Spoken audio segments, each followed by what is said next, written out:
Deux Chroniques, chapitre 1. Salomon, fils de David, s'affermit dans son règne.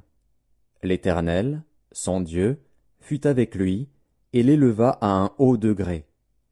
Salomon donna des ordres à tout Israël, aux chefs de milliers et de centaines, aux juges, aux princes de tout Israël, aux chefs des maisons paternelles. Et Salomon se rendit avec toute l'assemblée au haut lieu qui était à Gabaon. Là se trouvait la tente d'assignation de Dieu, faite dans le désert par Moïse, serviteur de l'Éternel. Mais l'arche de Dieu avait été transportée par David de Kirjath-Jéarim à la place qu'il lui avait préparée, car il avait dressé pour elle une tente à Jérusalem. Là se trouvait aussi, devant le tabernacle de l'Éternel, l'autel d'airain qu'avait fait Betsalil, fils d'Uri, fils de Hur. Salomon et l'assemblée cherchèrent l'Éternel. Et ce fut là, sur l'autel d'airain qui était devant la tente d'assignation, que Salomon offrit à l'Éternel 1000 holocaustes.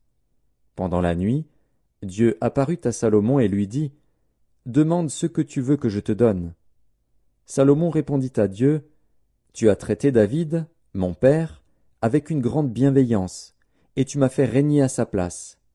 Maintenant, Éternel Dieu, que ta promesse à David, mon père, s'accomplisse, puisque tu m'as fait régner sur un peuple nombreux comme la poussière de la terre. Accorde-moi donc de la sagesse et de l'intelligence, afin que je sache me conduire à la tête de ce peuple. Car qui pourrait juger ton peuple, ce peuple si grand? » Dieu dit à Salomon, « Puisque c'est là ce qui est dans ton cœur, puisque tu ne demandes ni des richesses, ni des biens, ni de la gloire, ni la mort de tes ennemis, ni même une longue vie, et que tu demandes pour toi de la sagesse et de l'intelligence afin de juger mon peuple sur lequel je t'ai fait régner, la sagesse et l'intelligence te sont accordées. Je te donnerai, en outre, des richesses, des biens et de la gloire, comme n'en a jamais eu aucun roi avant toi et comme n'en aura aucun après toi. » Salomon revint à Jérusalem, après avoir quitté le haut lieu qui était à Gabaon et la tente d'assignation, et il régna sur Israël. Salomon rassembla des chars et de la cavalerie. Il avait 1400 chars et 12 000 cavaliers, qu'il plaça dans les villes où il tenait ses chars et à Jérusalem près du roi.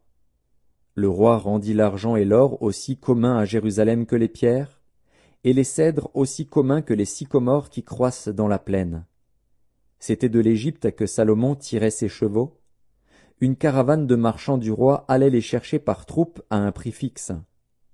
On faisait monter et sortir d'Égypte un char pour 600 sicles d'argent et un cheval pour 150 sicles. Ils en amenaient de même avec eux pour tous les rois des Hétiens et pour les rois de Syrie.